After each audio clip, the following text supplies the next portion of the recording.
Oh, we are. We are we? For a little yap? Weird when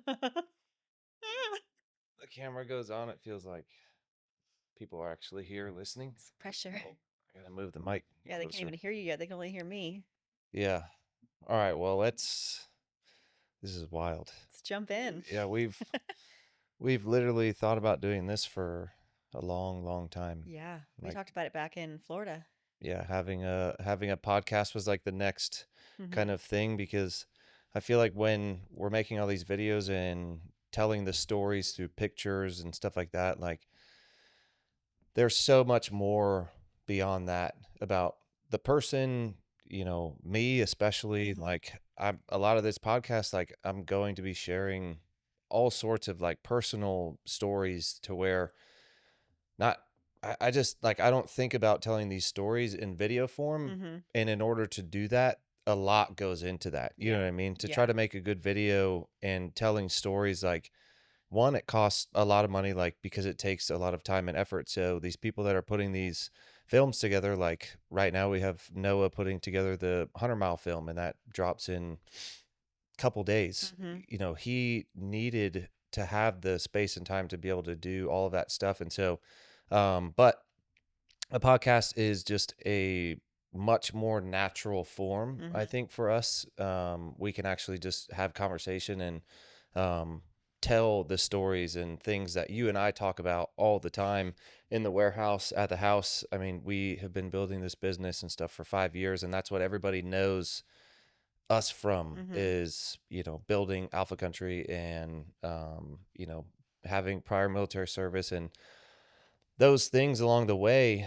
We've kind of just had to put behind us because we feel like the story for the brand is like in the present time. But there's a lot Mm-hmm. of people that I feel like that are new wonder where the business came from and stuff like that. And there's just so much more to this brand in our lives that I think that we're going to be able to share like on a podcast Mm-hmm. a lot easier than a video where um, it's just it's not manufactured, it's not scripted. It's just it has a time and a place and a purpose for that video, and trying to fit everything into videos is just not gonna be good. No, and kind of what you said too is that you don't live in your past. You don't kind of live in what you've accomplished and what you've done in your own past, but there is, I think we are doing a disservice to not sharing kind of some of your um, things that you have been through and your experiences, and because they do tell a big part of the story of you and the business and the brand, and we don't want to glaze over all of that when we move forward with this business. So I think this will be really valuable for us to be able to get out and for people to learn something or pull something from. So, Yeah, and there's so much to my story and every person's story, hmm that you know there's just a certain way to tell it, and I think like the podcast is going to give me a comfortable way to talk about it because I don't like talking about it on camera and stuff like that. I don't know why. I just hmm feel like, the training and the, tips and tricks or what are we doing next, hmm is always the main focus yeah, when we're, waking up and working every single day. And so I don't like living in my past. And so hmm talking about my past is not something that I like think about doing every single day. And I don't want to live in the past, but there are a lot of things that I do want to share with our audience and whoever is listening to hopefully maybe, if they're going through the same thing or they're thinking about, doing that same career and going into the military, like hopefully those stories or before the military, all the things that we're going to get to, hmm hopefully those stories can help somebody out yeah, in whatever time in their life or later on in life, maybe like they take something from something that we say in a podcast where it's an open forum and we can actually talk about stuff like that's the goal and that's yeah, the purpose of this. That's why we're adding it into it because it's a missing piece. So yeah.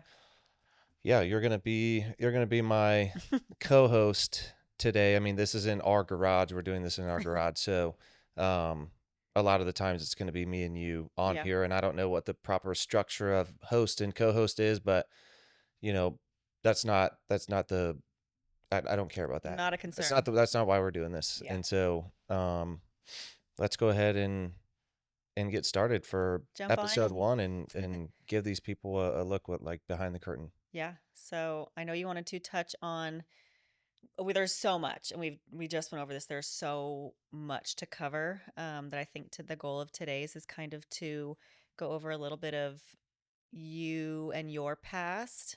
Maybe not all of your military past, but a lot of it up until kind of we jump into the next one. So if you want to start with, do you want to start military or do you want to start personal? I mean, I think that we start from the very beginning, and Uh huh.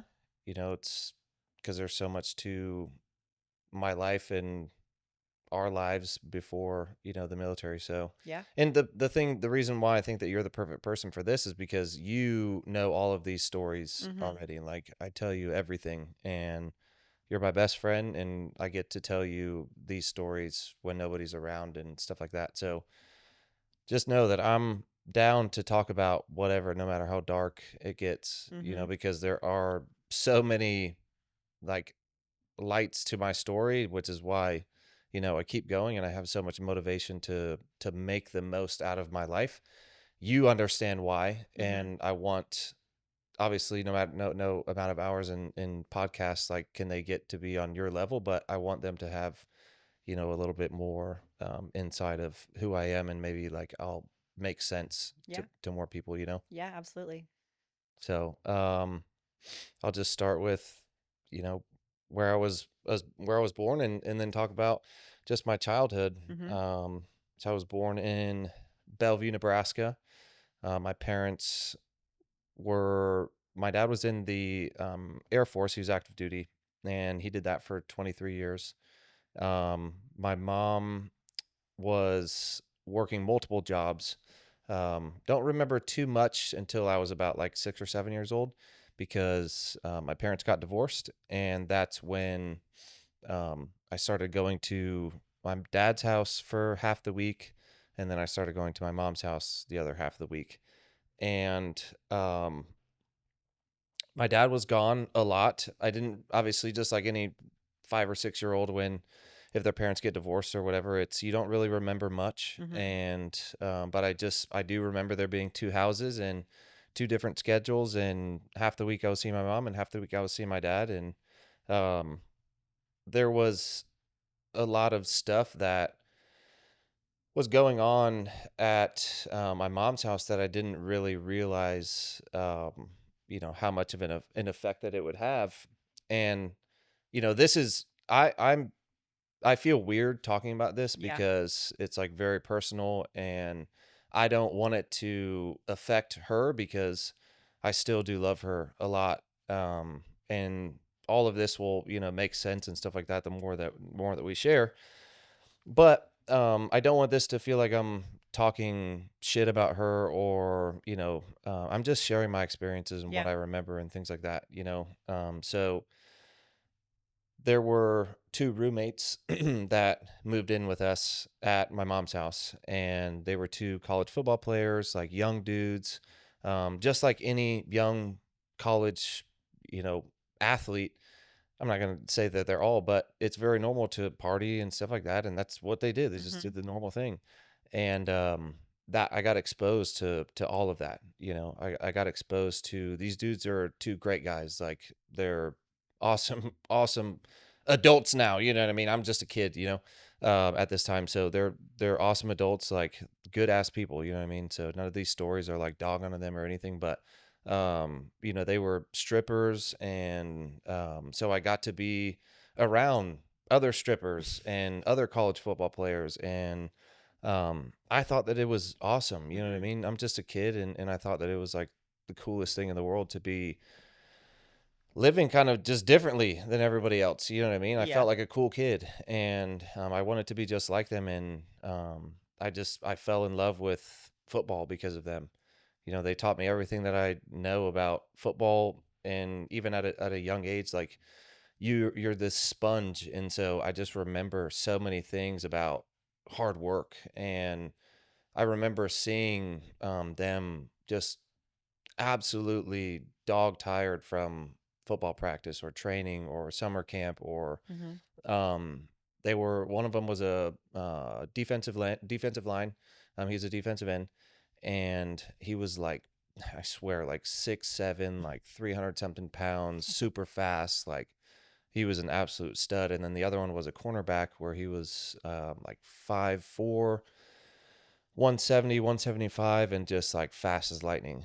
And so I got to see this really, really strong dude, and then I got to see this really fast dude to where he's like doing these intervals on the treadmill at this training facility and like doing his interval and then just throwing up everywhere and like into a trash can, not everywhere, throwing up into a trash can. And it was just like he'd get done, take a second, drink some water, and then get back and do another interval. Did you get to go watch these training camps? Yeah, Oh, like that. that's I cool. was right there. Oh, That's what I got to you see. really did fall in love with football Yeah, at I that got to point. see these dudes like train this way. Yeah. And I was like, damn, like this dude's badass. There was one time we were going through the McDonald's drive-through, and he had just got, it was the same day that I saw him like doing these interval sprints where it was like all the way up. It was like a hill sprint on a treadmill.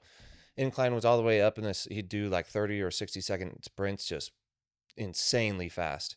And he would throw up, and then when we got done, we were like going through the McDonald's drive-through because we were broke. Like we were absolutely broke. We had very little money.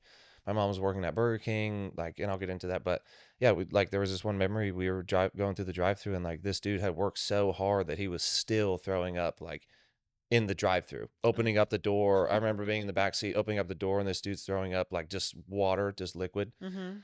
He just needed some food in him. But like they taught me so much about life through sports and dedication and all this stuff. So, but there was also the crazy side. There was also the stuff that kids probably I would never put my kids through. And that's a big thing. Like me being a dad now, like I would never want my kids to see any of that stuff, Mhm. even though like it made me who I am and stuff like that. Yeah. And just, I don't know, maybe it's just like overprotective or whatever, but I just want to protect them as much as I can because I know how messed up this world is. And so my childhood was a lot of that for the first couple years as they got divorced. And then as I got older, things kind of stabilized, and we had both like houses over in Bellevue. Mhm. By the time I was like probably like 8 or 9, I don't know for sure, but right around that time, because I started going to a Bellevue public school and out of Omaha when I was in second grade. So got to Bellevue, both houses are there, and we're talking like going from 30-minute commutes to go to different houses to like five Oh, minutes. wow. It was like Yeah. it was crazy how much life changed then, and it was a better neighborhood, better environment. Like there wasn't Omaha can get pretty ugly and pretty dangerous. You know what I Mhm. mean? Like a lot of people think Nebraska is a bunch of cornfields, like that's all there is, and there is a lot of that. But when you go into Omaha, like it's just like every other city. Like there's good parts and there's bad parts and there's gangs and there's violence and there's whatever you want to get into, you can get into there. And so once we got to Bellevue, all of that, like again, there's still bad parts, but not as many bad parts. Mhm. And so, You consider that a military town, like yeah, Bellevue yeah, was a because mil yep, because Yeah. Bellevue has like Offutt Air Force Base there, and it's a military town, and so a lot of military. Yeah. And so it felt safer. Like my parents could not worry about me riding my bike around, or that was my childhood after getting out Mhm. of Omaha and being in Bellevue. It was, you know, hide and seek at night with my friends, like sneaking out and just doing dumb stuff that you do as a kid, ding dong ditch, all that kind of Mhm. stuff. Like, but my neighborhood had so many kids from my school because it was in the neighborhood. The school was in the neighborhood too. So all my friends from school like lived in that neighborhood too. So we just got to run around, and there was like 10 or 12 of us that lived in that neighborhood, and Mhm. everything was so much better and healthier versus for like a kid to be around. It was a great like childhood, and that was from second grade all the way up until I graduated.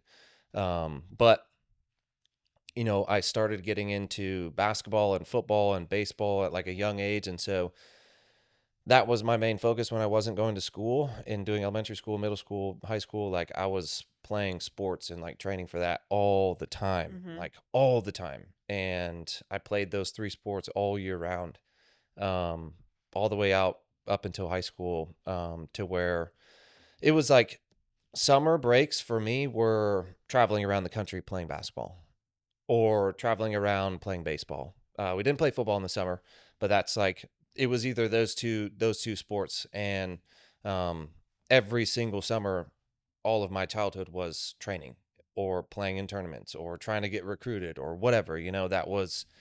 That was the goal, was to go to college and then go to the NFL, MLB, NBA, like whatever. That's the video games that I played were not like Call of Duty and things like that, which is, I'm not hating on that, but I was so obsessed with sports and basketball, football, and baseball that that was all my life consumed. Like if I Mhm. wasn't gaming, playing those games, then I was outside shooting hoops. I was outside hitting the baseball. There was a pole. We had a flagpole outside with the American flag hanging up on it, and there was this baseball contraption to where the baseball was on like this string, and then it had two attachments at the top and the bottom, both ends of the string, and you would put one up high, strap it around, and then you put one down low, strap it around, and that string was long enough to where when you would hit the baseball, it would wrap around the pole, and then it would come back around, Yeah. unravel, and then boom, you'd hit it again, and it'd wrap Like around the pole. baseball, tetherball. Yeah, and so like my whole neighborhood, you just hear ting, Yeah.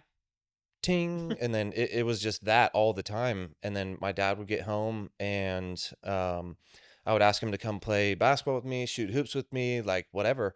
And he would play catch. Like he'd be like, what do you want me to do? Like, you want me to be catcher, put all the gear on, or do you want to catch and I'll Mhm. pitch, like whatever you want to do.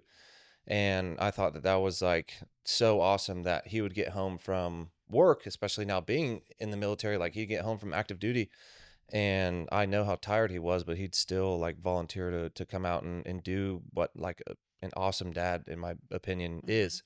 And then he'd also do bowling and golf, and so like he was very into sports too. They're just different sports, but yeah, that was the way I grew up. It was all sports, and everything was good, and then life started to get just a tad bit weird around like 15, 16 years old, like when I get a car and all this stuff.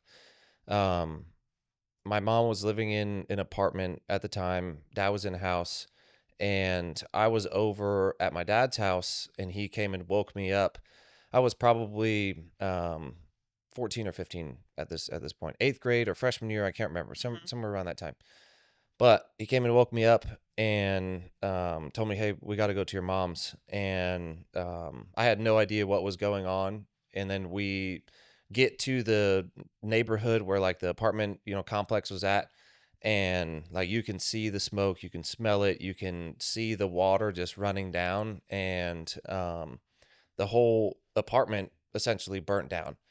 And it was this dude that started a grease fire making fries, some Air Force dude Mhm. making fries, and then yeah, he started a grease fire in accident and then dipped out and just left everybody in there. Luckily, I was not there. None of my family was there. They were all gone. And but that's when everything kind of started to like change, because um we just lost everything. We didn't have renter's insurance. All of our clothes, all of our, memories and valuables that we had, like all just got destroyed in that Mhm. thing. Well, and you said you did not have a lot of money, growing up, and Mhm. so I feel like that would probably hit you extra because not like you had a lot to begin with, and now everything is gone. Yeah. Yeah, it was the little that we had meant so much. Right. You know what I mean? It meant so much. And It's not like so, you had this excess of things and now you have nothing and you'll just rebuild. Like yeah. your whole half your life was gone. hmm And that really like turned everything Mhm. dark because of the choices that we chose to make to cope with Yeah. that. And then we like me and my mom we got addicted to, like, just drowning ourselves in, like, feelings, you know what I mean, Mhm. by through alcohol Yeah. and drinking. And then that's when, I first, just like a lot of kids, try smoking weed and stuff like that. And that's really when, you know, like I just started to turn to that. And I think that it's an addictive personality that runs in my blood. Mhm. My dad's dad was an alcoholic. My mom's dad drank. My mom was an alcoholic. Um, it just ran, and so with that fire, it made us turn to all of that stuff Mhm. at such a young age. Like, you think that it's cool and you think that it's fun and stuff like that, but the last thing that you're thinking about is how you're like just taking away days of your life, Yeah. and having kids now, I'm like, man, that was such why did we do that? You know what I mean? Like why did I choose to go that way, and why as a parent were you allowing a young kid, your child, like do this stuff? You know Mhm. what I mean? And it was just like it was just such a fun but terrible experience at the same time. Yeah. Um there were some times where like I almost died multiple times, because it turned into, pills, and because you start chasing like more, your Yeah. body starts getting adapted to what it is that you're using, Right. and an addict will continue to chase that and some and Mhm. more, Mhm. and so if there is nobody there to stop you, it can just get out of control, Yeah. and the things that are extremely dangerous that you're trying and doing become not dangerous at all. Right. And you don't think about you're not scared of death, you're not scared of anything. All you care about is that feeling. Yeah. And I'm doing this like while going through high school, while playing sports, while being, I was an all-state football player. I was a second all-team, all-state team basketball player. Like I was the starting point guard in the state championship of a class A, like very high level.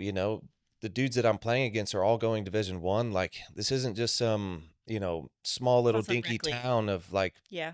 5v5 or 7-on-7. Like, no, this is like high level football, high level basketball, like all that kind of stuff. And when I wasn't playing that and doing that, I was ruining my life, Mhm. and I was doing it with my mom.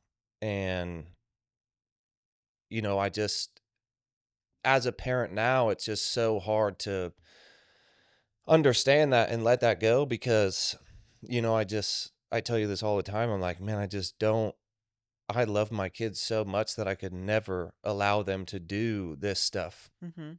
let alone right in front of me and participate in it. You know Right. what I mean?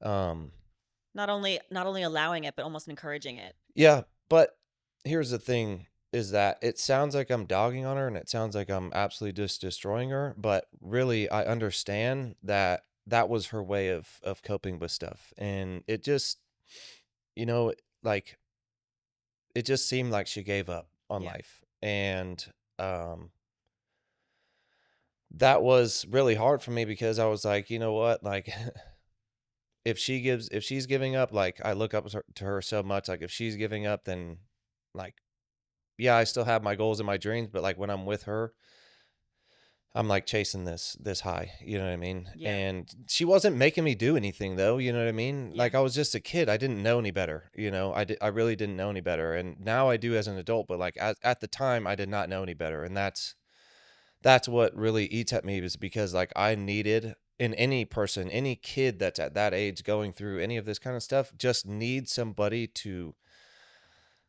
stop that, you know what I Mhm. mean? Like and when it's somebody that is literally in control of you, you know what I mean? Like it's I depend on her for everything, and she did Mhm. so much for me growing up and stuff like that. But when you see that person kind of go down that way, it's really easy to just follow that and not really care about much. You know what I mean? So in that, I ruin. because of I chose to do like, I ruined my career, or possibility in college, like, um, I just started chasing that and chasing money and chasing that high and chasing, the adrenaline or party scene or whatever it is. I just chased that until I couldn't chase it anymore because it was ruining my life. Mhm. And, you know, I had a opportunity to go to walk on to University of Nebraska Lincoln, like the Nebraska Cornhuskers, which they're known for football. And I had a really good junior senior year of high school to where like I got an opportunity to go there, and I didn't get noticed until late, until like I had a record year, whatever that what it doesn't make me who I am or whatever, but it just sharing like Yeah. it's you when you set records, you make noises and stuff like that, and I had a really good year, and they didn't have scholarship money. They had already, recruited all their Yeah. recruits and spent all the money and stuff like that. And so, but they're like, "Hey man, you walk on, like you have a shot, man. You have what it takes. Like we can develop you into the person that we need you to be." Mhm. And I messed that up because all of this other stuff got in the way, and I just fucked it up, and that experience of, I got during this time of signing to go walk on to me going to the recruiter's office. We'll get there, but like that time between that signing day and there's so much. It's a lifetime of mistakes and Right. screw ups that I made, um like just the drugs and the alcohol and the partying and all the just stupid stuff that I was doing. I finally woke up one day and I was like, "Holy shit, dude, I just fucked my whole life up." Mhm. And, What did that wake up look like? Like, what did it take and what I don't remember the exact day, Mhm. but I remember that I was in college. Like, I ended up So going to you were, like, college. attending classes on the team. Not Okay. at the University of Nebraska Lincoln. Okay. I ended up, I messed that up Okay. and then got a chance to go to, a smaller school, Mhm. University of Nebraska Kearney. Mhm. And I was there, I was doing the football thing, and I had gotten hurt during practice. Like I rolled my ankle really bad. And so I was in a boot for like 2 weeks and I couldn't play. I wasn't Mhm. going to practice. I was partying. I was getting high every night, like everything. And I just like, what I just remember one night, I think I was out partying and I came back to my dorm and I was like, dude, what are you doing? You just fucked your whole life up. And I'm like, I got to join the military. Like, and then that whole story starts. That next chapter starts. But yeah, Mhm. I made that decision. It was a decision that was, being made off of just years of messing up Mhm. from senior year to which was in I graduated in 2013. I joined in March of 2014. The military, I joined the military. Mhm. And so from this basketball season ending, we got our asses beat in the state championship by like 30 points in front of thousands of people. Got absolutely embarrassed. I wasn't playing baseball anymore, and so that was my final season. And so as soon as basketball season ended, Yeah. I stopped going to school. Mhm. My mom was calling me out all the time, letting me be truant. Like they would stop me and pull me in, and the resource officer would pull me in and be like, "Hey bro, like you need to come to class." Cause Yeah. like I was not even going to class, but then playing in football games. Like I wouldn't go to class, like to school on Fridays, and then I would like go play in the game and stuff like Mhm. that. And people were pissed about that. You know what I mean? Which understandably that's Sure. unacceptable. It truly is. Yeah. Um Did they ever approach you with the threat that you might not graduate? yeah, that's the only way that they could get me to come to class at all, Yeah. is them saying that, "Hey, dude, like, if you don't come to class, like, you're not gonna graduate. I don't give a Mhm. fuck how good you are." You know what I mean? Like, Mhm. you're not gonna graduate. And this ego about me was just unhinged. Like, it was just out of control. Mhm. And I thought that I fucking ruled the world. You know what I mean? I thought nothing could stop me. Like, I'm doing this, bad shit Yeah. on the outside. I'm not getting caught. I'm I mean, not. nothing ever did happen to you. No, You I didn't get in never got. trouble. Nope. You didn't get hurt. Nope. You I didn't. mean, I definitely got hurt. Like, I've Sure. broken collarbones You and, didn't get you know, DUIs, nothing like that. Like exactly. you were, Yeah. I mean, you essentially were pretty untouchable. Mhm. And You were still performing well.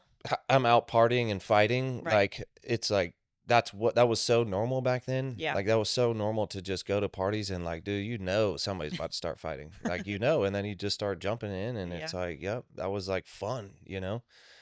And so, yeah, as soon as basketball season ended, I just dove into that scene and just went hard because, and again, not going to talk much about him, but like, I had an older brother who I had that escape to go be around the older scene and Mhm. and hang out with kids that weren't my age And he's like and 3 things years like older that. than you. Yeah. So I had that opportunity when I was done, like I had an outlet to Yeah. go do that stuff, you know what I mean? And I Yeah. chose to do that. That was 100% my own call, my own will to go do that, and it was so much fun, but I Mhm. made so many mistakes and learned so many things about life and just crazy experiences that I would not take back at all. You know Mhm. what I mean? But they were bad choices, like they were mistakes. They were things that I should not have been doing.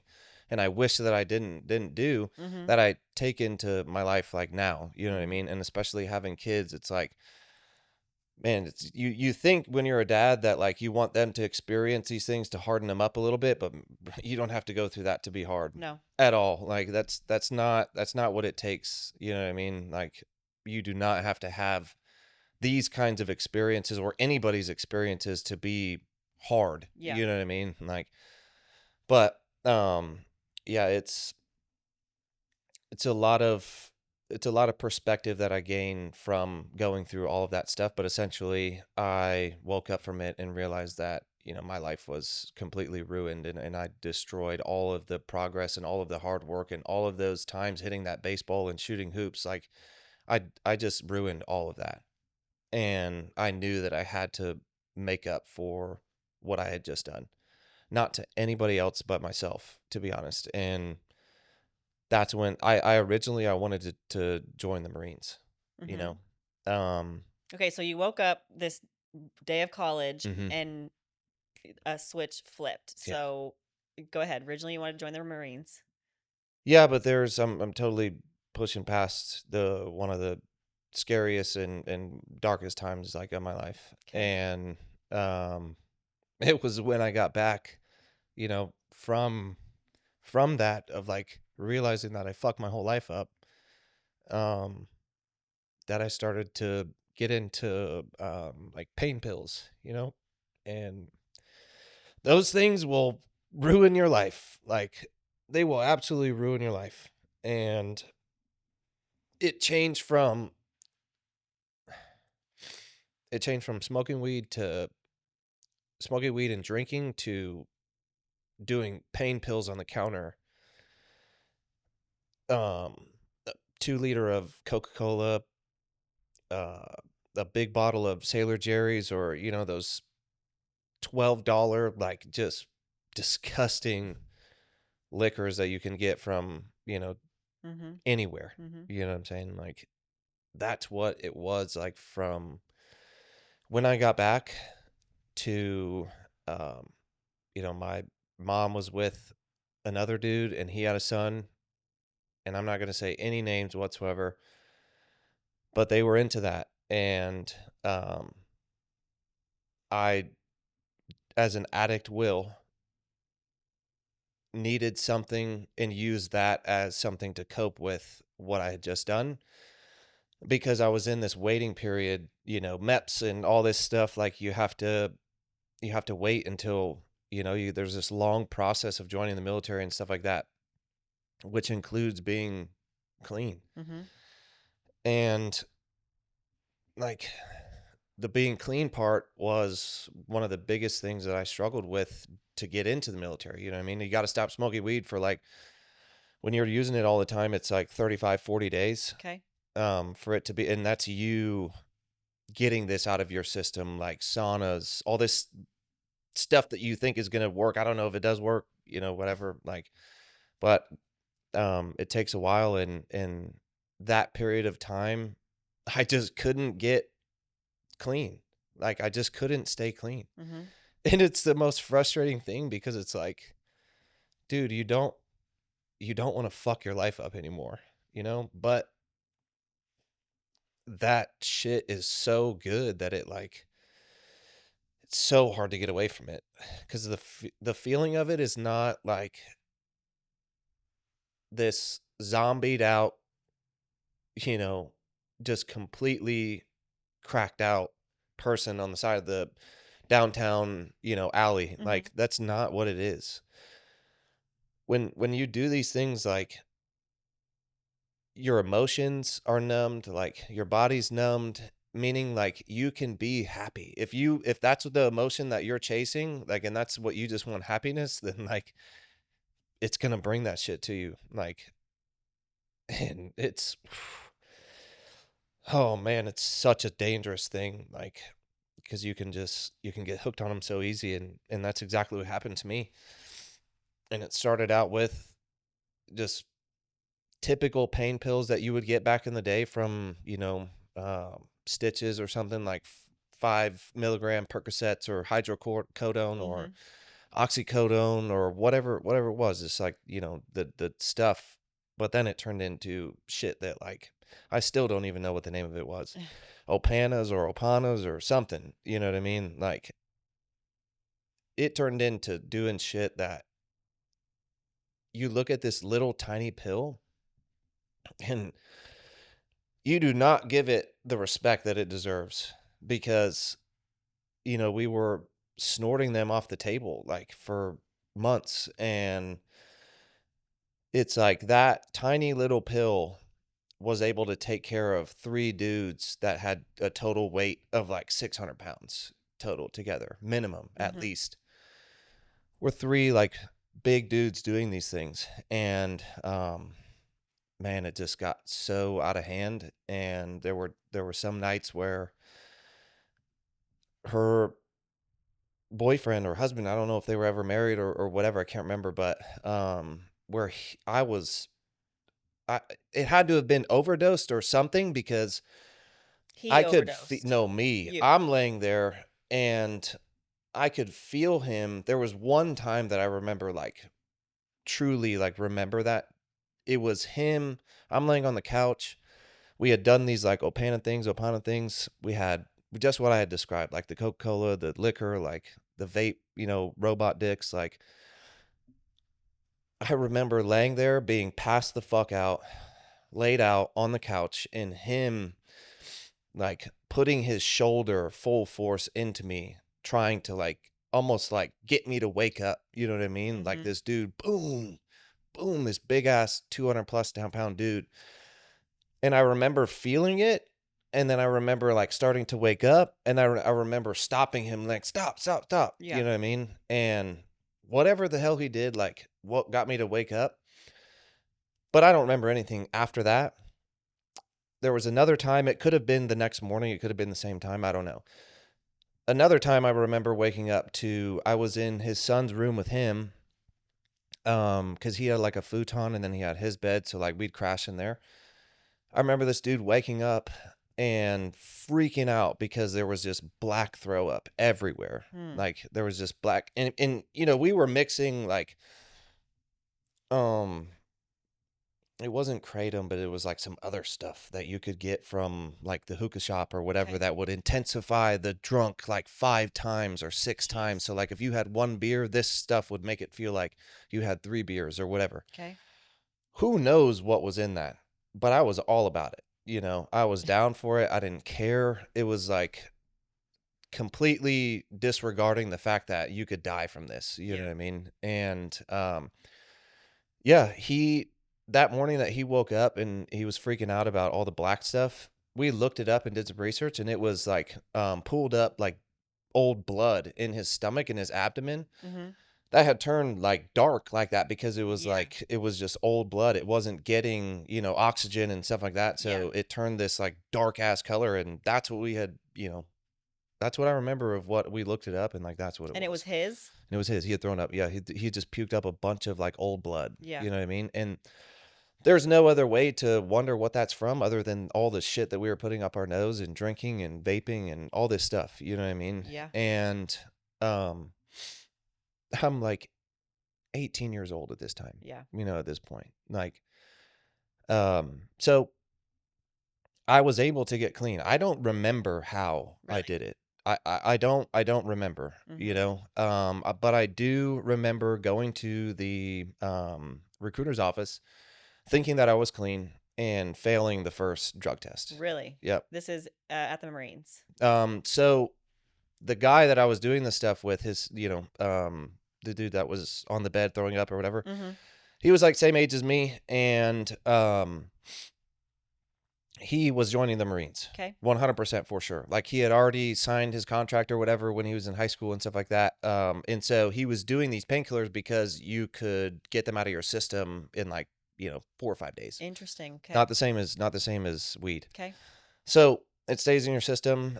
Weed does, but then painkillers like are in and out of your system within a couple days. Okay. And so, I thought that I was good to go. And so went to the Marines with him.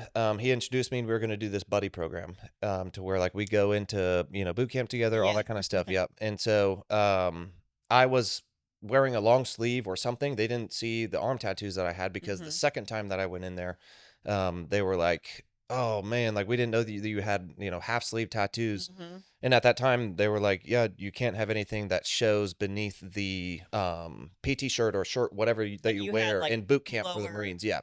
Well, I didn't. forearm. I didn't have under the forearm, but I Okay. had them up into my from my shoulder down to my elbow, Okay.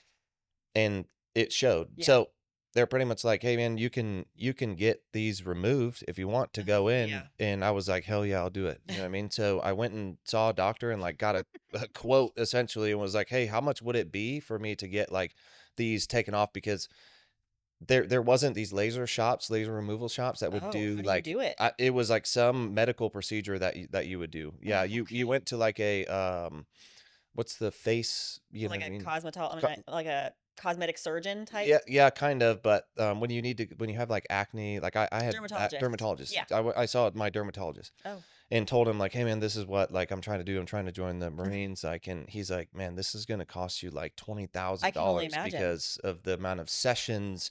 And then he knew the military, obviously, from being in that area, but he was like, "Then you're looking at having issues with getting a waiver because of the scarring that you're gonna Right. have from getting burned and Yeah. stuff like that." So essentially, I was like, "Well, I don't have $20,000 and I don't want to run the risk of spending that." And you know what I mean? And And I can't figuring out, imagine yeah. how long that would take So too. it was just not, not going to happen. Yeah. And so I went over to the Navy recruiter, and because I had the experience with the tattoos, I asked them the first question. They're like, "Oh Yeah. yeah, same rules over here." And then the next one over was the Army, and so I went in there, and that was the first thing I asked, like, "Do you guys like allow half sleeve tattoos?" Yeah. And then started the process from there. And that's when I talked to them, and then stopped doing all that shit. Uh-huh. And I lied and said that like, "No, I Yeah. don't smoke weed, I don't do any of that stuff," and like that I could piss clean and stuff. Yeah. And so like a couple days later or something like that, or maybe it was that day, I thought that I was good, and like I had to pee in the cup, and you get the results, like you could get it there. Mhm. They're like, "Yeah, man, you No. you you like you didn't pass." Yeah. And so I said, "Fuck, man, like so I can't like do this anymore." And he's like, "No, man, just come back in a couple days or Uh-huh. whatever." You know what I mean? But don't do anything anymore. Yeah. No Yeah. more. And I said, "I swear to God, I'm not ever doing anything anymore Yeah. again, ever." And like from that time, I've never done any of that unless it was like a surgery, like when I had, back surgery or something like that. Like it definitely brought back some, by taking them, but at the same time, like I felt like I could control it better, and it Yeah. didn't. I was, you know what I mean? Like Yeah. obviously I'm still here. I think if I would have fallen down into that later on, that I would have killed myself, Yeah. or I would have died from Yeah. it. You know what I mean? Yeah. So, um, yeah, I eventually got to where I could piss clean, and then Mhm. went into the army with just an 11 X-ray contract, which is just simply it's an infantry contract, but you don't know if you're going to be ground infantry as an 11 Bravo, or if you're going to be like a mobilized or a mortarman, or not mobilized, like a mortarman and 11 Charlie Okay. infantryman. And so they dictate that to you and they tell you when you get to basic training, right? I do have a question. Yep. So your dad was in the Air Force. Hmm. You didn't mention going to an Air Force recruiter's office. Is there a reason for that? Is there like, because I know from what you've told me, your dad was like, "Yeah, join the Air Force." Hmm. So why Yeah, did that yeah, come that about? that's exactly what happened. Like when I didn't want to join the Air Force because I thought the Air Force had nothing to do with combat. I had no all I knew of the Air Force were planes because Okay, that's what my dad did, right. and that's I saw air show all the time. I saw lots of planes and jets and stuff like that flying around, and so I did not know what a combat Yeah, controller was. I didn't know any of that kind of stuff. I had no idea what a PJ was or AVSOC or any of that. So I didn't even interest it, and my dad didn't explain any, and maybe he did actually. I don't sure. know. Maybe he did tell me like, "Hey man, you know that there's like this stuff," and I just didn't like Right. listen because like, oh no, that's. If he would have told me that, my answer probably would have been like, "Oh no, like I want to be in it. I don't really want to call in, airstrikes Right. and Right. do stuff like that." You know what I mean? Um, just assuming that's probably what he talked about to try to Yeah. intrigue me over to that. Um, I was like, "No, man, I'm gonna join the army. I'm gonna And become a." how did he feel about you joining the army? So it was in we were at a restaurant and I told him Mm-hmm. and I just That you had already gone or you were going yeah, to? that I had already gone. Okay. Yeah. So I had told him that I had already gone and that I was going to be joining, infantry, and I was going to be an army ranger, and then I was going to, be an army ranger, a green beret, and Delta Force. Like Mm-hmm. that's what I told him. Like I was like, dude, I'm gonna make up for like the screw up that I did, and and I remember crying to him and telling him that like, dude, I have to do this, man. Yeah. Like I got to turn my life around, dude. And he knew that like this was exactly what I needed to do. Yeah. Like he knew that this is, and it's crazy because like I've asked him before, like, were you ever scared? Like, because now that I have kids, I'm like, man, I don't even want them to fall off their bike and stuff like that. You know what I mean? Like, were you ever scared? And he's like, yeah, dude, but I knew that like I had to let that fear go because if something ever did happen to you, that like I know that you love what you're doing. Mm-hmm. And I know that you're gonna love what you're doing. You know what I mean? Or whatever. I can't remember when I asked him. It was later on. But yeah, he knew that I was like there's a picture. I want to show you that just to remind you of what I'm talking about. That pops up on our Oh, little gallery. yeah, a little frame. That was the demeanor and that's the mindset Yeah. that was joining the army. Like you can tell in my face that like Yeah. I'm ready to kill something. Yeah. You know? I'm ready to kill not kill something. That just sounds crazy. I'm ready to go kill bad dudes. Yeah. I'm ready to live. I'm ready to go fight for something bigger than myself.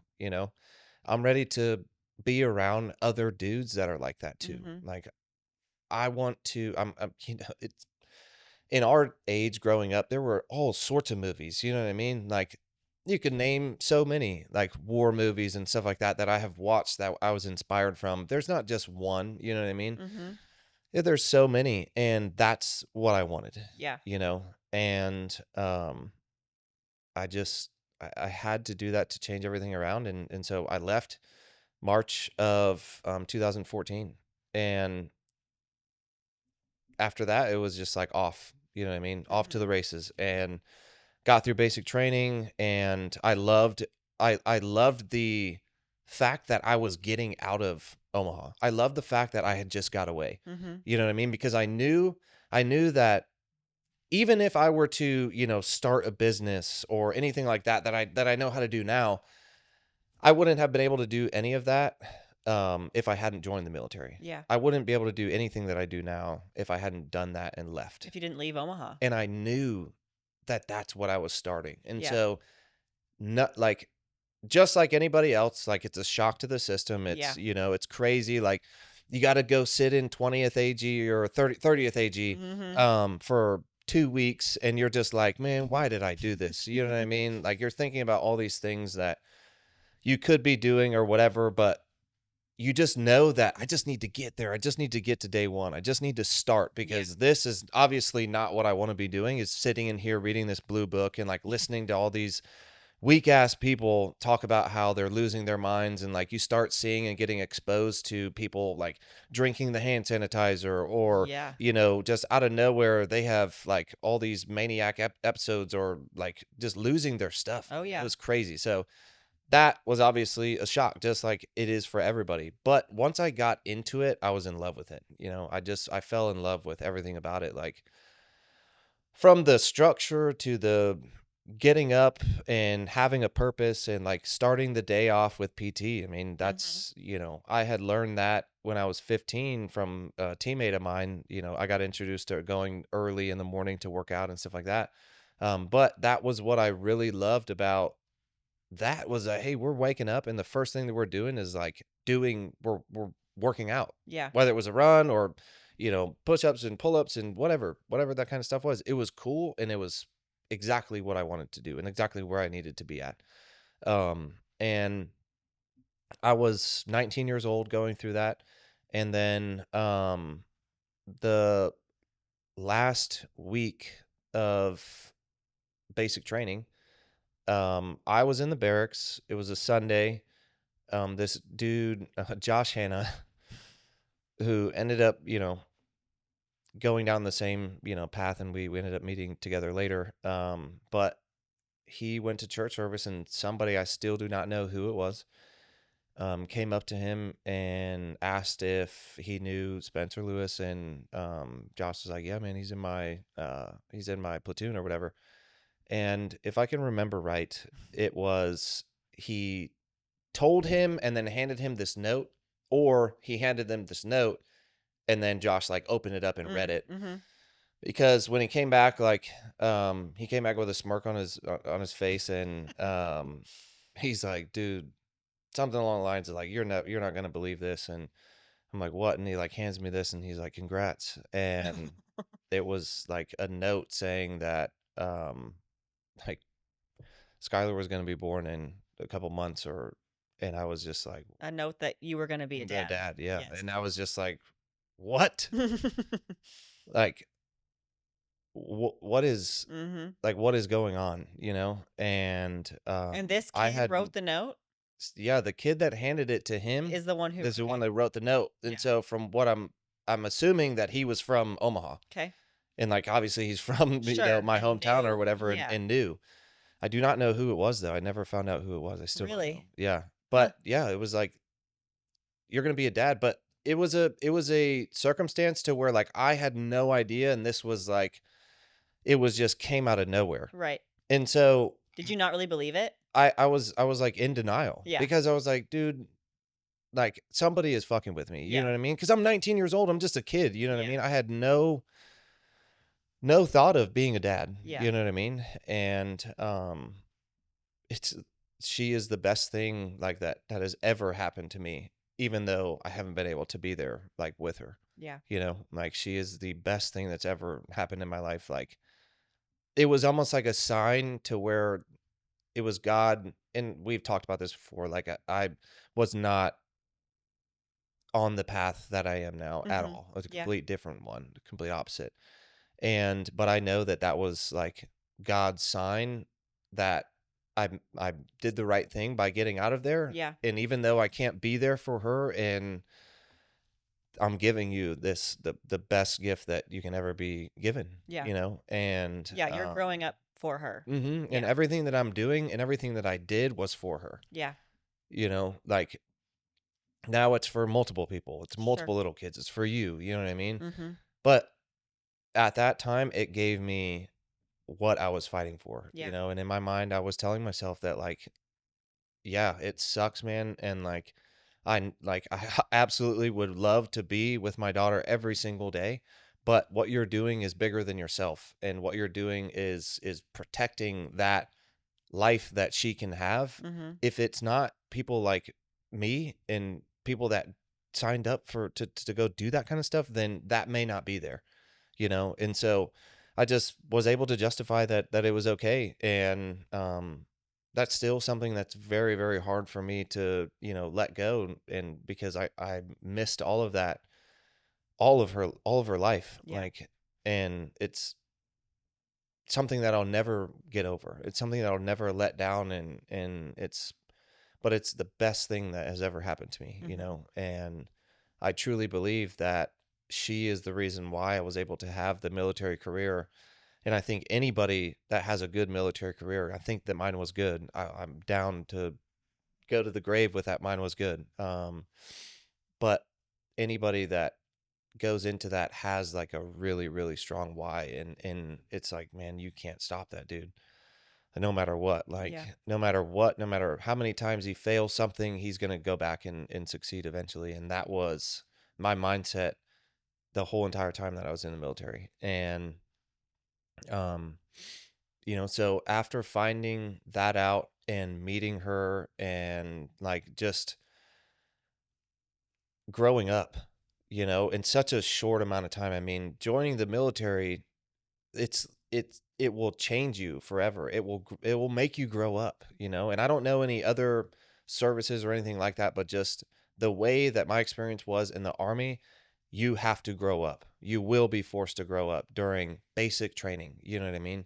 And then it just continues. You just have to grow up even more, You get to Ranger school, you got to be this grown up in order to fucking be able to pass. You get to an SFODA team, you got to be this grown up in order to, be a part of the team, You have to continue to grow and you Yeah. have to continue to grow up.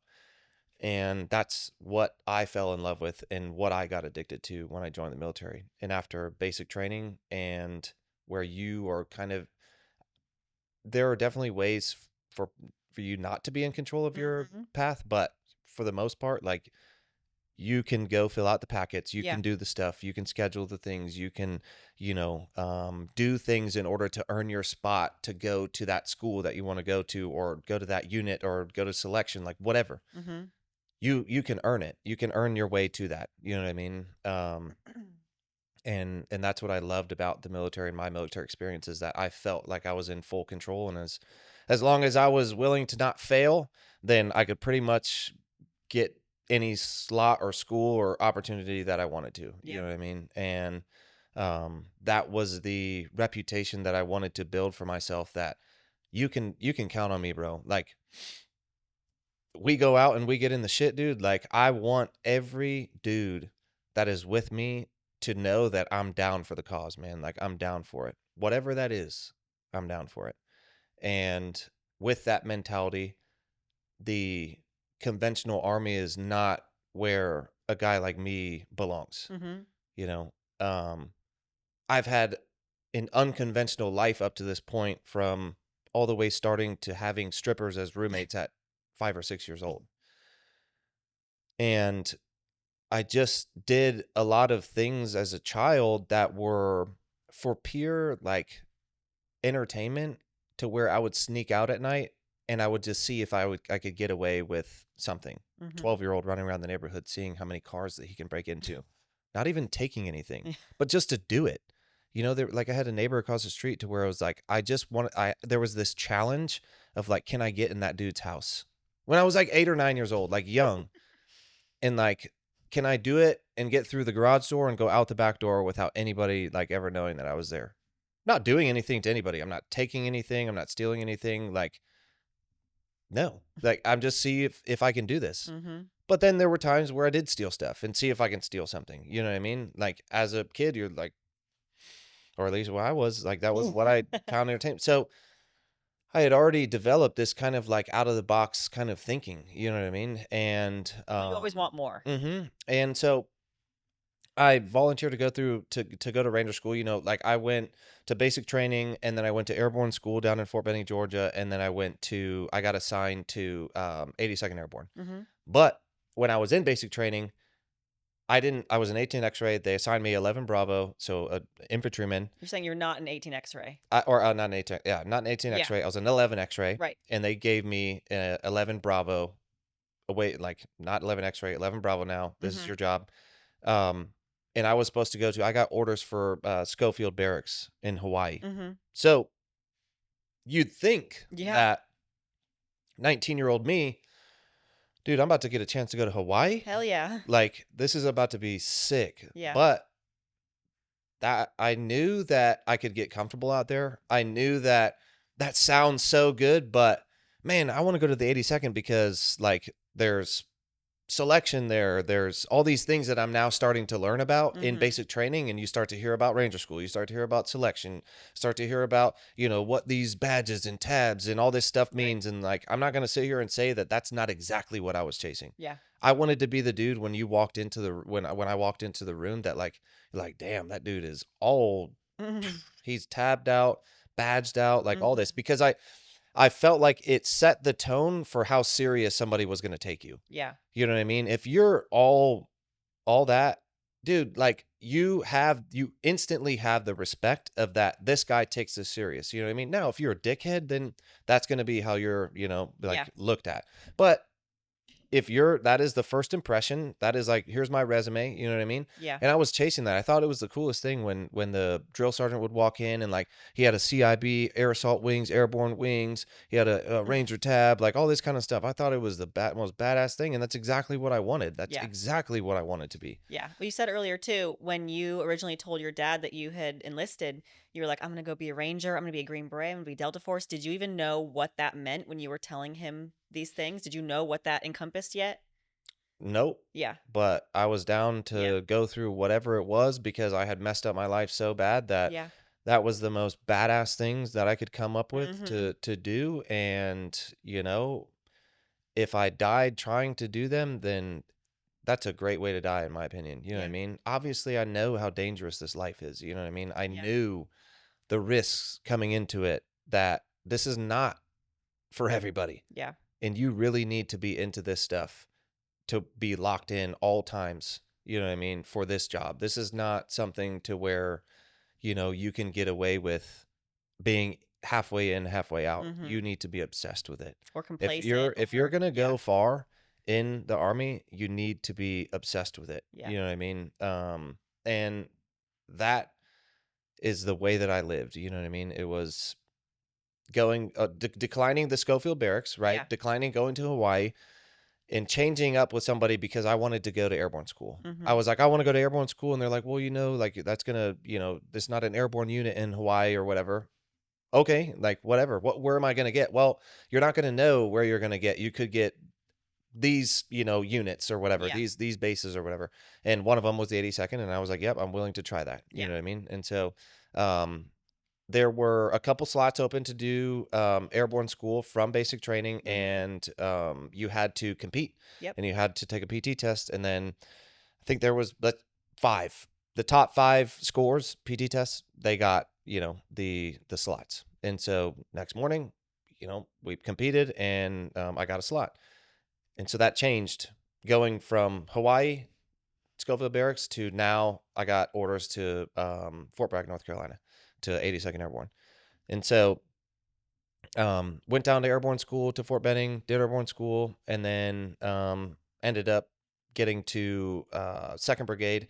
They had just got back from deployment, and 2508 was the unit that I was in. Mhm. 2nd Brigade, 508 Parachute Infantry Regiment is what I was in. And so got in there and instantly, like, got handed the 240 Bravo, the pig, the machine gun, the most casualty producing weapon on the battlefield of a squad or, conventional infantry unit. You know what I mean?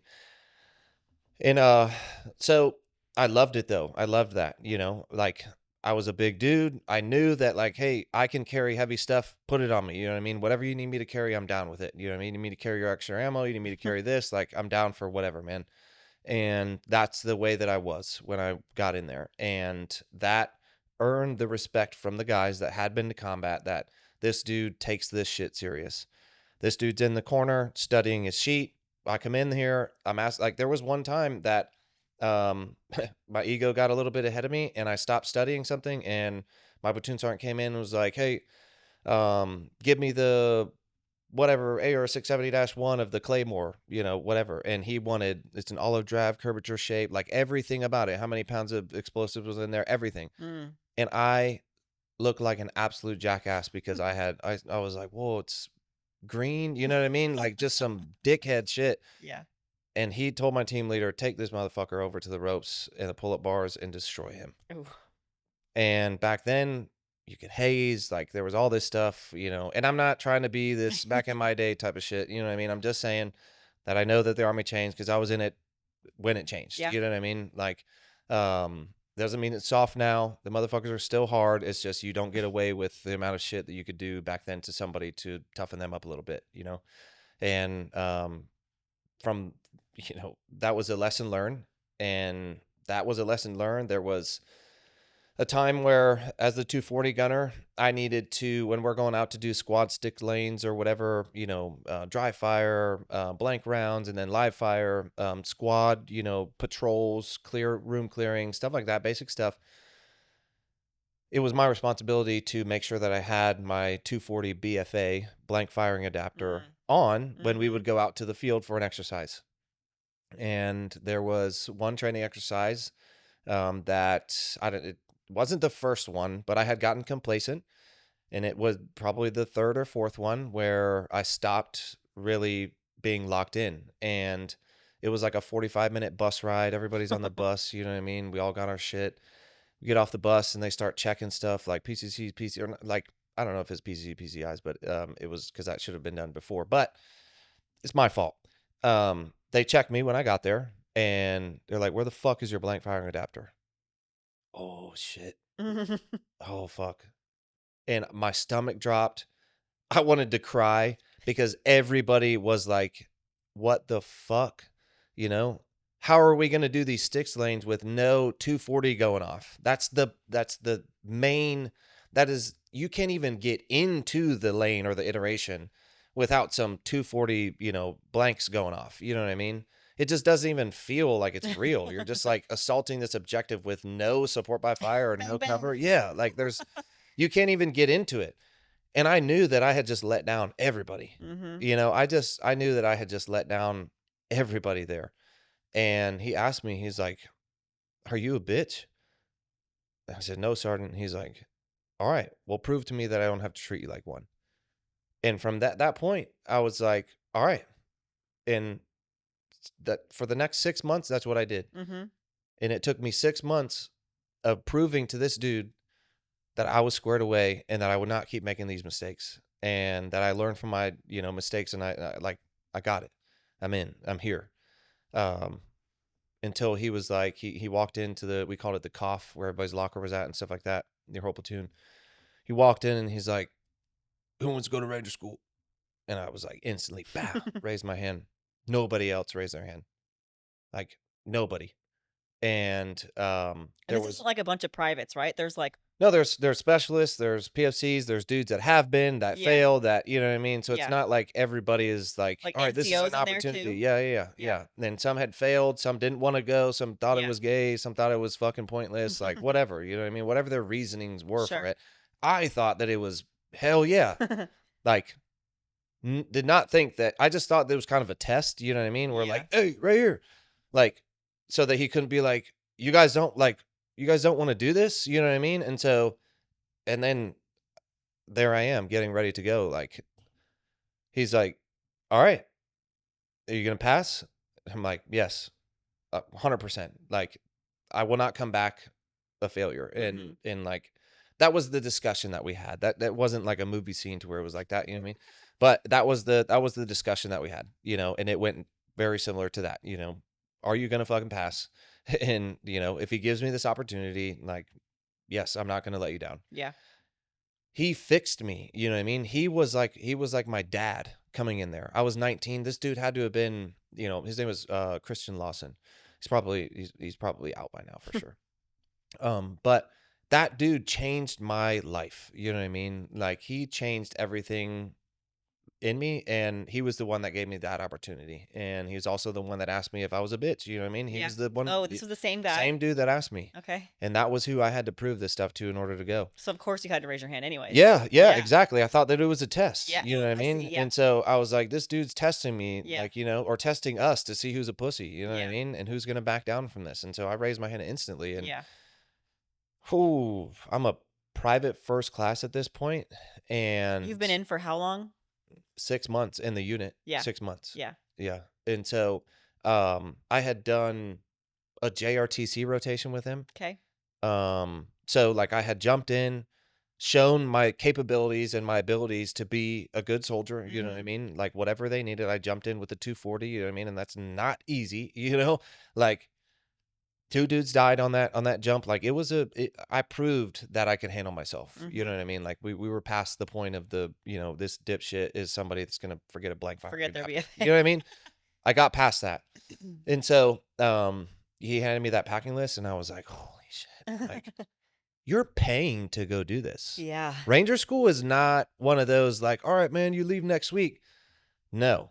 And like you got everything, you have to go invest thousands of dollars. And when you're a private, that's everything. That's your whole You're paycheck putting everything and into more. this. Yeah.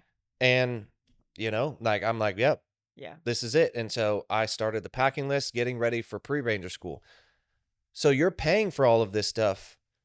You're not even going to ranger school yet. You have to pass pre ranger. Mhm. And everybody will tell you that 82nd Airborne Pre-Ranger is harder than actual Ranger school. Mm. So this is a huge test. Yeah. He knows that giving me this opportunity, how hard this is. And if I wasn't able to prove it to him in those 6 months that I was not the typical private first class in the 82nd Airborne, he would not have given me that opportunity. Right. You know what I mean? And so I went to that and got everything, got all my packing lists, invested everything into it. I was already in shape, you know what I Mhm. mean? Like I'm not falling off or You didn't anything have to, like like, that. Nope. pre-ranger train up. Nope. Yeah. I didn't need any of that. Yeah. And so got the packing list together, did all the paperwork, all the physicals, all the kind of stuff, and went there. And it was a huge shock, man, because I'd never been to something like that yet. You know what I mean? And now I'm stepping into this notorious US Army Ranger School. Yeah. You know what I mean? This is like you hear about this stuff outside of the military too. You know what I mean? You know that this school is known to be one of the hardest schools in the Army, right? There's a lot harder schools. You just don't hear about those ones. You know what I mean? But it's not the point. Ranger School for a young dude like me is like this Mount Everest. You know what I mean? Like that is where you prove to yourself and to those around you that you're different. You know what I mean? Yeah. You walk around the 82nd Airborne or any probably conventional unit with a tab as a PFC, dude, you're gonna get respect, man. People are also gonna hate you, but whatever. That is what it is. Yeah. But you're gonna get that respect, you know? And so that was my driver. I was like, dude, I know because I've seen them, the dudes that have this tab get so much respect. Yeah. You know what I mean? And that's what I need to do. Mhm. That's the next I've gotten my platoon sergeant, Sergeant Lawson's respect. And so I need to go get the respect of everybody else's and set myself apart. Mhm. And so go there, go to Ranger School, and I'm not going to go all into detail. We can definitely save That's a that for whole another, other yeah, whole other episode. episode. But I grew up a lot in Ranger School. I Yeah. went through stuff in Ranger School, that were personal Mhm. and Army career that, it changed me, you know Yeah. what I mean? And so when I came out of that school, it was like I'd grown up 10 years. You know what I mean?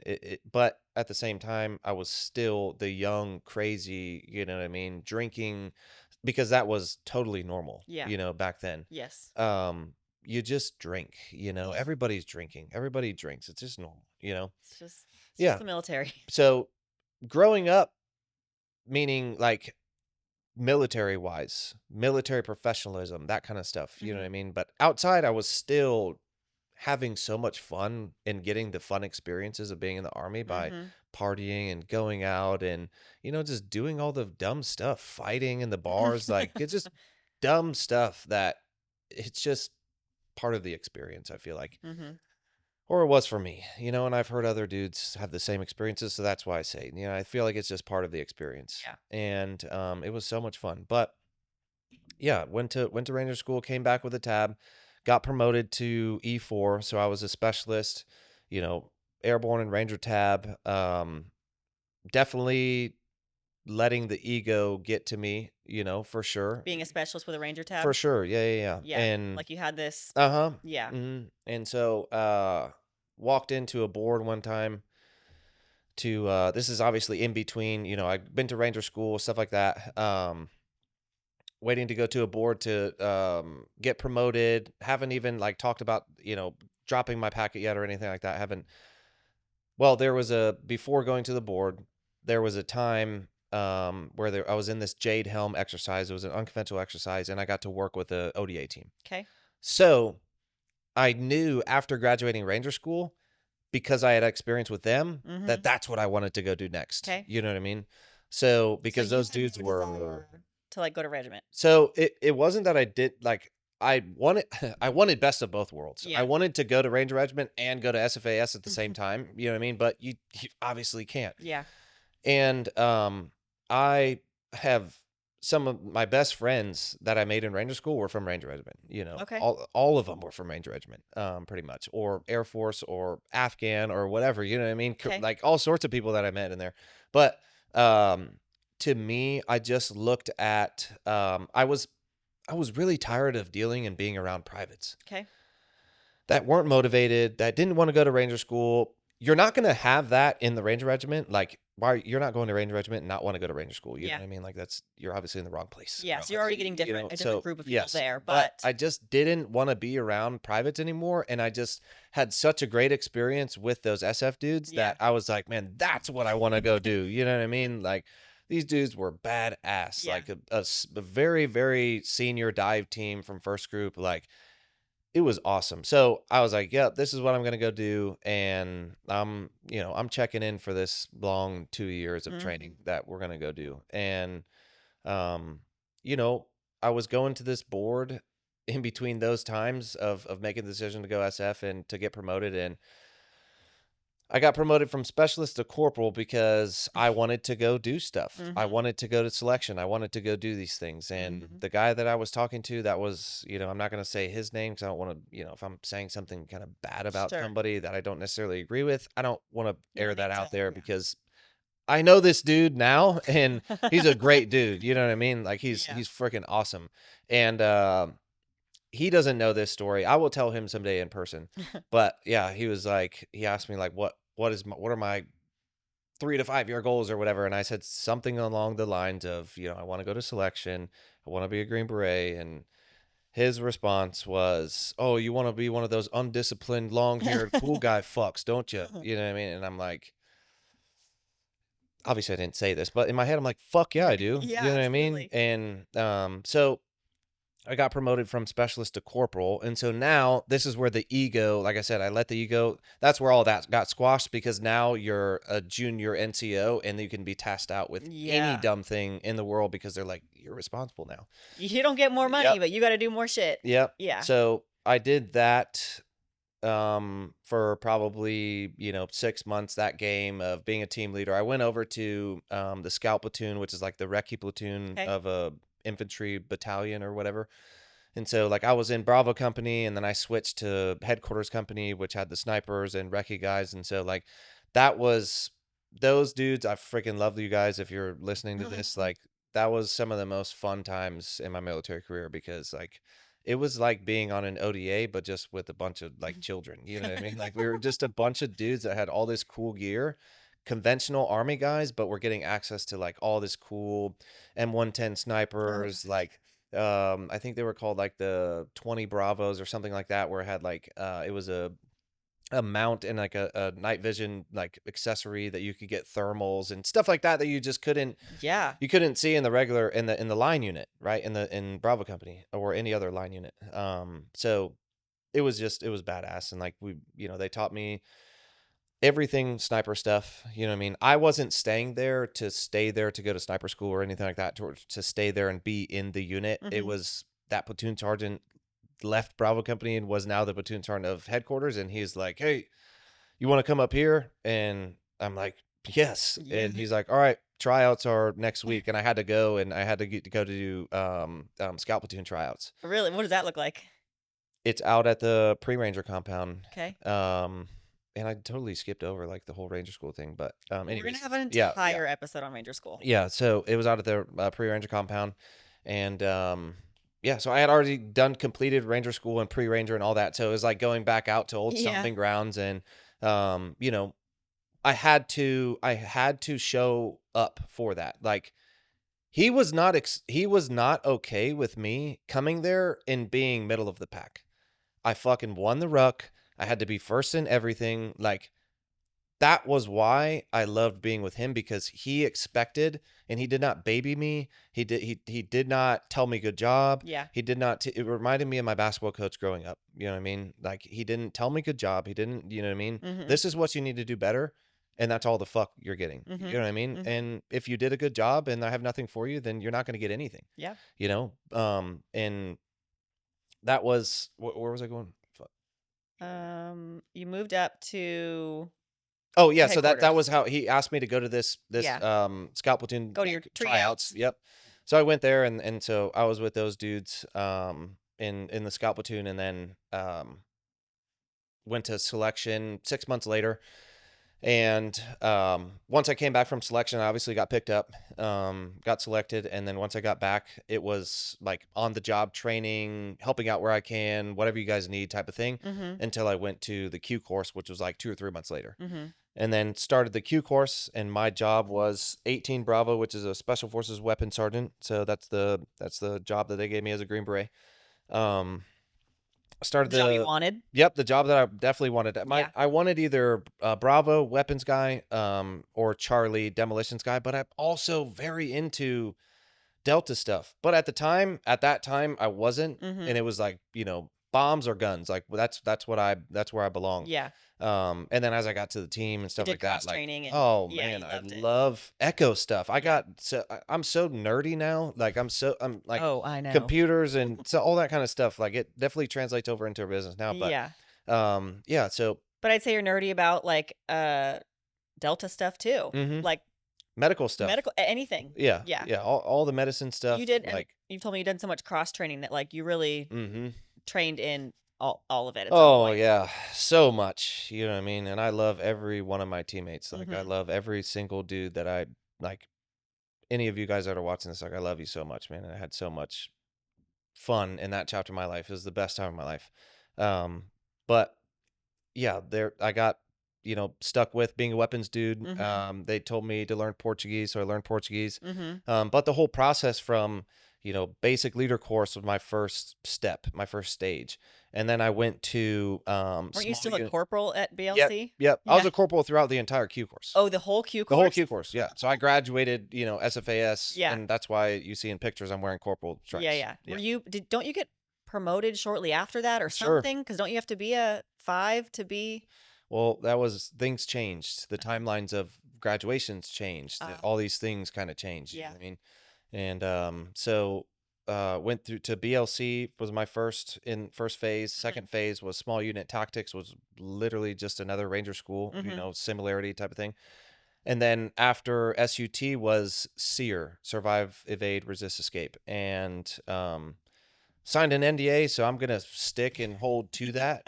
Um, but it was awesome. You know what I mean? Yeah. Like that school was cray cray. Crazy experience. Yeah. And so then after SEER, then I went to MOS, which is where you learn everybody, if you were at Bravo, you go to Bravo school, and that's all you learn Bravo stuff, weapon stuff. If you're a Charlie, you go to Charlie stuff. If you're a Delta, you go to medical stuff. Mhm. Everybody branches off into their respective jobs. Mhm. And then after you get done with MOS, you come back and you do Robin Sage, Mhm. which is a culmination exercise of everybody coming back together and breaking it up into ODA teams, 12-man teams. And so you have a captain in 18 Alpha, which is a captain. You have you didn't have 180 alphas, or they didn't do warrant officers, I don't think, in Sage. Maybe you Okay. did. I don't know. We'll just say Maybe they did. sometimes. All right, you had a warrant. You had a 18 Fox. You've got an 18 Zulu, who's the team sergeant. 18 Fox is an intel guy. You got two Bravos, so weapons guys, two Charlies, two Deltas, two Echoes. Mhm. 12-man I team. can't remember exactly if we ran the whole team in Sage, but it's a modified or a whole team. You know what I Mhm. mean? So that experience was awesome because it really got to think outside of the box for the first time in live scenarios, Mhm. as live as they could be. Yeah. You know what I mean? So it was really cool. That was an awesome experience. But yep, I was still a corporal because after you got done with Sage, they changed to where now you graduate before language course. Right. And now you get your green beret, you walk Mhm. across the stage, you get this long tab. I don't think that you're allowed to wear it yet. I don't really remember. I can't remember You too wear your much. green beret. You wear your green beret. Yeah, but you don't wear the long tab? I that sounds weird. I no, I think you wore I everything. feel I think really? you wore everything. Okay. Yep, yep. I think you wore everything. Yeah. So, but it completely took away the accomplishment of doing it Yeah. because you're not done yet. You had to go You right have back. 6 months of language Right. that now you have to go do. Right.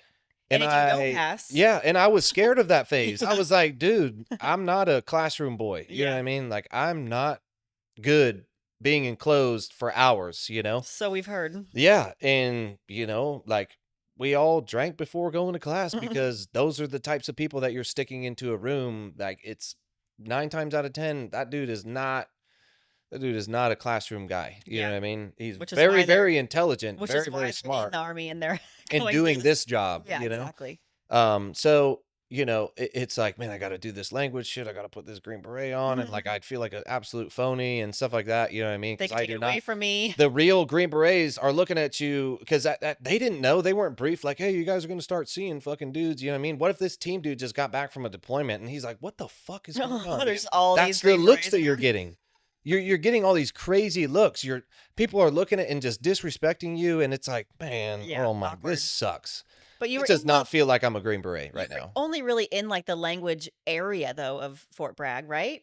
Yeah, but at that time I was in the hotel. It was in the hotel rooms. It wasn't in these brand new nice facilities. Like we were that switched like halfway or 4 months into Right. when I When they was were in. when they were So building like we them. were in these hotels where it was right by the library, like right by all this stuff where you're going to the PX where everybody's at. Yeah. You're going to the chow hall where everybody's at. You know what I mean? Like just exposed out there in front Gotcha. of everybody. And it Gotcha. was terrible because everybody knew that you weren't a real Green Beret, meaning like you hadn't passed fucking, language course. Yeah. So I'm like, this doesn't even feel right, Yeah. And it started to like put a bad taste in my mouth. Was like, how do we just go through all of that and like this is did they not care that like, hey man, like this is wrong, dude. Like Right. this isn't the tradition. This isn't the way that it's supposed to be done. Why are we changing it? You know what I Mhm. mean? Just to find out that it was so that some star general, whatever Yeah. they were, chasing the next star needed this amount of people More to be graduates. graduates. Yeah. Dude, when you start finding out this stuff, you're like, all right, you're you're really on your own with this. You know Yeah. what I mean? Like don't expect the big army to care about you. You know Yeah. what I mean? Like cuz they don't, bro. No. Like they don't.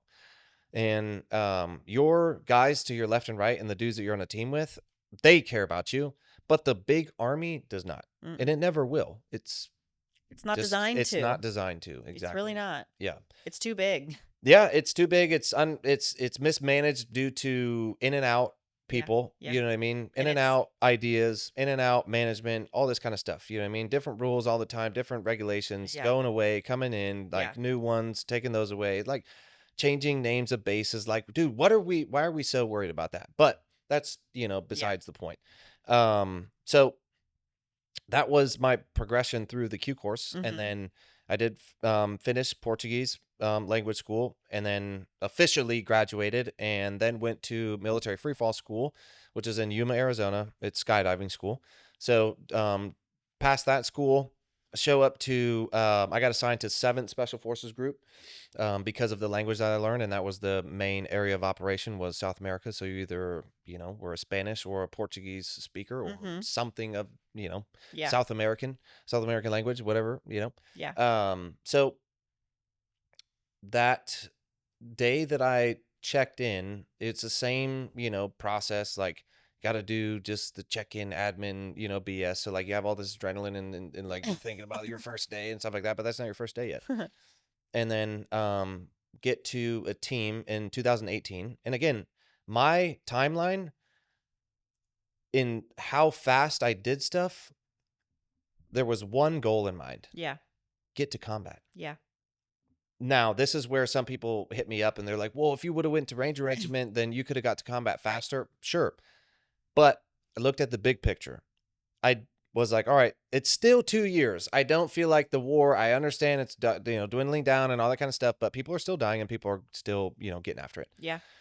And so, I'm like, "Yep, I'm doing this 2018, get to 7th group, check in, all that kind of stuff." Had the fucking new guy, FNG, full experience, where you walk in to these boards of teams and they interview I you, was see gonna who ask, did you you are, interview for that kind of teams? stuff. Yep. Yeah.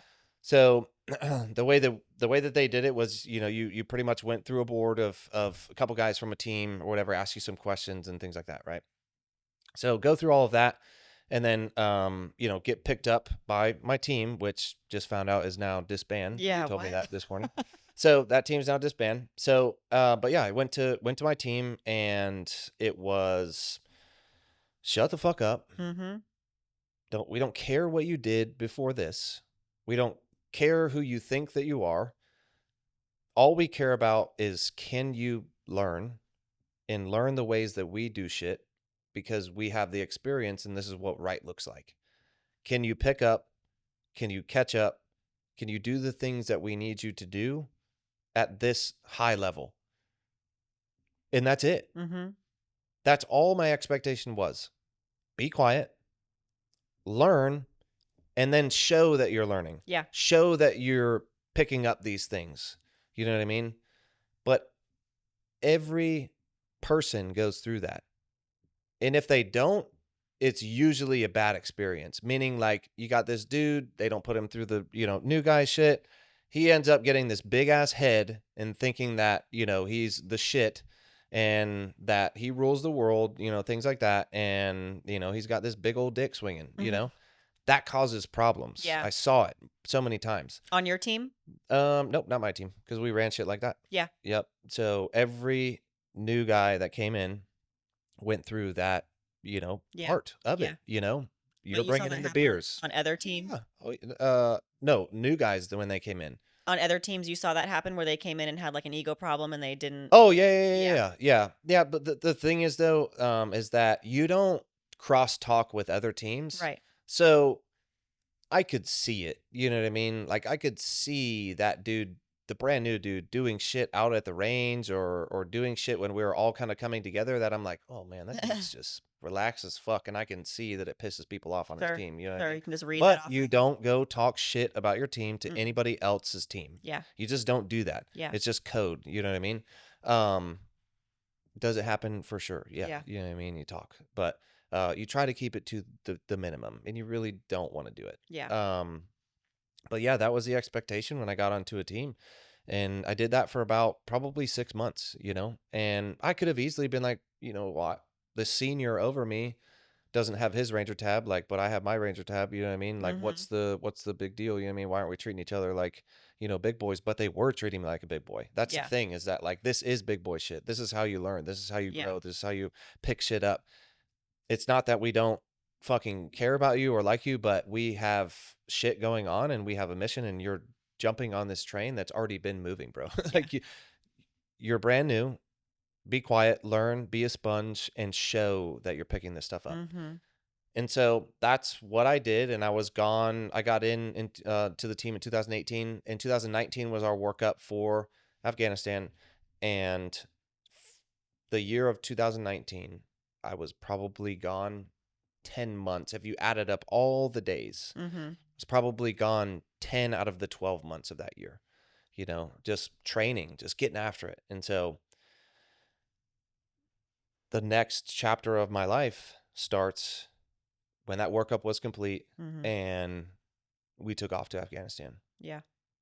But, this is the most in depth that I've gone about my childhood and stuff Yeah. like that. And this, like, we skipped over, Oh my and gosh, there's so many stories that, like, I just can't tell them all right now, and I yeah. will just get carried away Yeah. and just get lost. So, But those will come naturally with other conversations we have, and those yeah, will come out and think you'll remember things and we'll hash them out. yeah. Well, we're gonna close that out Yeah, for this one. that was a really good in-depth kind of intro to Yeah, I think so. where all this started. Yep, I gotta go pee now. Yeah, I But bet. next episode, we're getting into Afghanistan. Let's do We're it. gonna spend some hours there. All So, right. all right, guys. Let's see. Hopefully it recorded. It did.